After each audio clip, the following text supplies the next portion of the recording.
The year of the Linux desktop.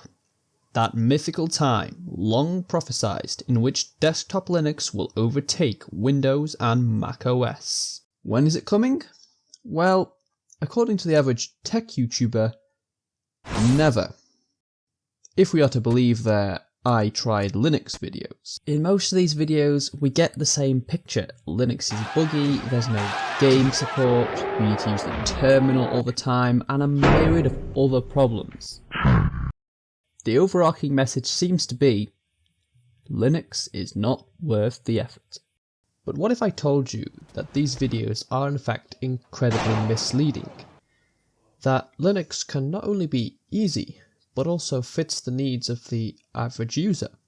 So first off, I needed to do a vibe check on the non-Linux enthusiast side of tech YouTube, i.e. tech YouTubers who do not daily drive Linux as their main operating system. I looked through my watch history and picked some videos I thought represented a decent variety of ways content creators approach Linux. I watched carefully, making a note of their comments and experiences, and I was able to notice some common themes, which I've narrowed down into 4 categories. Ah yes, the black box of death, the scary and ancient thing that's so dangerous a single typo could brick your PC. And yet, it is still essential to the Linux experience. Well, actually, what you just said is one of the most insanely idiotic things I have ever heard. So first up, the terminal isn't that bad. Even if you make a typo, chances are you'll just get an error. Nothing serious. But that's beside the point. In 2024, the average user does not need to use the terminal on a daily basis. Most creators do understand this, but you do see it crop up every now and again, and it is really not helping the destigmatization of Linux.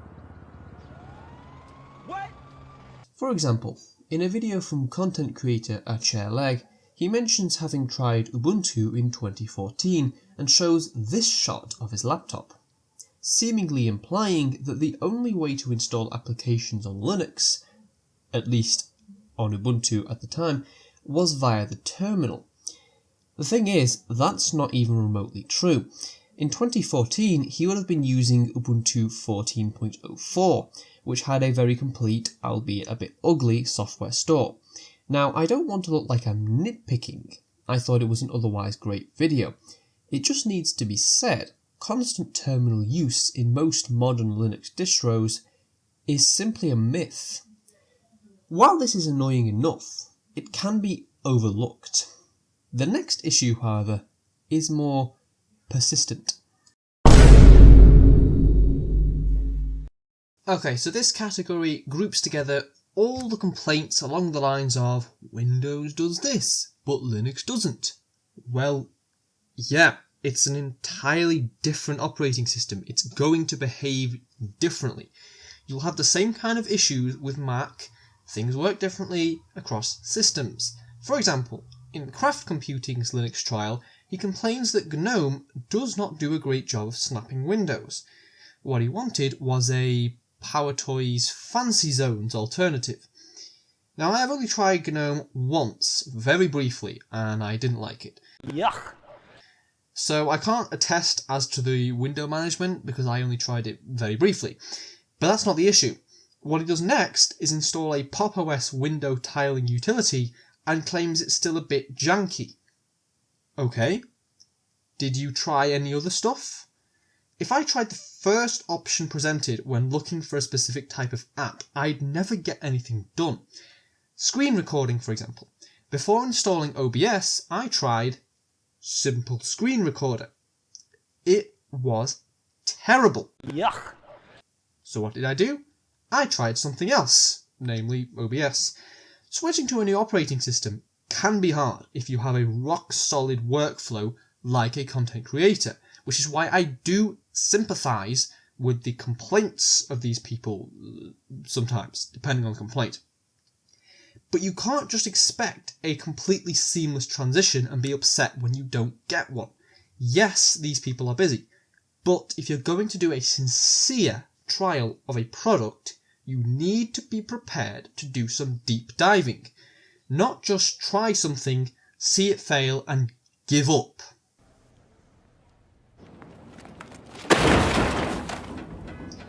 The image viewers end up being given of Linux is Windows but broken.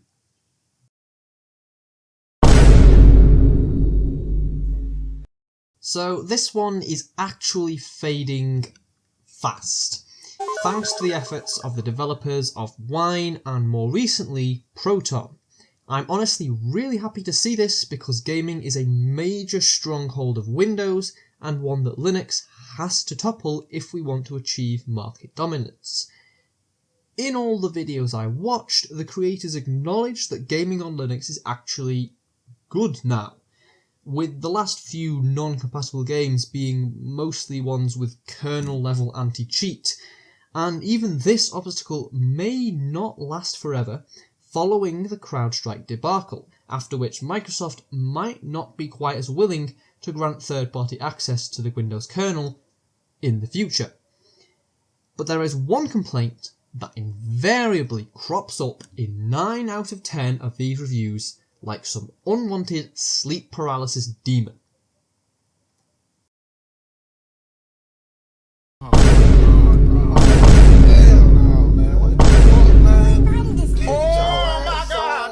Adobe simping is the single most annoying thing about these videos. The never-ending whining about Adobe. Oh, Adobe, Photoshop, Premiere. Yes, we know the Adobe suite does not have a native Linux version.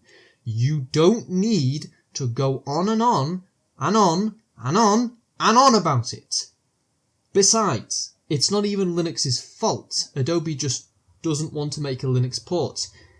Now, I completely understand that a lot of YouTubers are locked into the Adobe ecosystem because, I mean, I haven't tried it, but it's supposed to be the best there is when it comes to media manipulation, video editing, photo editing, etc. So people can't just switch to something else. But the rambling is just annoying at this point. But that's not even the worst of it. There's more. The worst part is when they act like the average user needs these apps. They'll say something like, a lot of people use these apps. It's our belief that you're such a stupid motherfucker. You'll fall for this bullshit. Guaranteed. Really? Really? Let's crunch some numbers, shall we? Let's look at Photoshop. According to WiFiTalents.com, Photoshop had 22.2 million users as of 2021. Hold it! Now this is 3 years out of date, I'll give you that, but I doubt they've made a huge jump since then, and let's say we'll round things up in their favour to compensate. So let's say 25 million. 90% of these are Windows users. According to that same website, by the way, I'm not making that up. Which leaves us with 22.5 million. Alright, this is Photoshop users on Windows. We're going to put Mac to one side because Windows still makes up the most of it. As for the amount of Windows users, Windows 10 and 11 combined had around 1.4 billion users in 2022 according to The Verge. That means that the percentage of Windows users who also use Photoshop is 1.6%. Gotcha! Only 1.6% of Windows users use Photoshop. Yeah, that a lot of people use it argument really falls apart when you look at it like that, doesn't it? Yes, 22.5 million is a lot, but not compared to the total amount of Windows users. So just stop it with the rambling, please. So what are they supposed to do? Not mention it at all? No. One creator who does a particularly good job of trying out Linux is Bog. Great name. I would highly recommend you watch his video if you want a look at what Linux is actually like. What's great about it is that it's not just 15 minutes of whining about stuff that's not compatible with Linux. It's a proper trial of Linux Mint that shows you what to expect when using it as a sort of daily user. Alright, your average mundane tasks, similar to what was done on the Linus Tech Tips channel. Adobe is mentioned, but only briefly, even though this is a creator who uses Adobe often on Windows and Mac. We need more videos like this, giving an authentic look into the world of Linux from a beginner's point of view, instead of the sort of skewed vision given by a large amount of creators, which are of course biased towards their toolset. Yes, we want to know how it is for them, and therefore yes, they should mention that Adobe doesn't work, but as I've said before, and as I will continue to say, it's not necessary to rant on about it constantly. Alright, we get the idea. Okay, but what about you? Should you switch? Let's look at the facts. There's honestly no real barrier to entry unless you have essential programs that don't run on Linux, such as Adobe software, or any game with a kernel level anti-cheat, although I would look it up just in case it does run.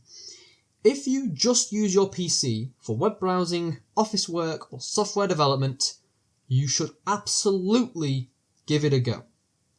Or you can continue to use this. Fuck Microsoft! Okay. Fuck!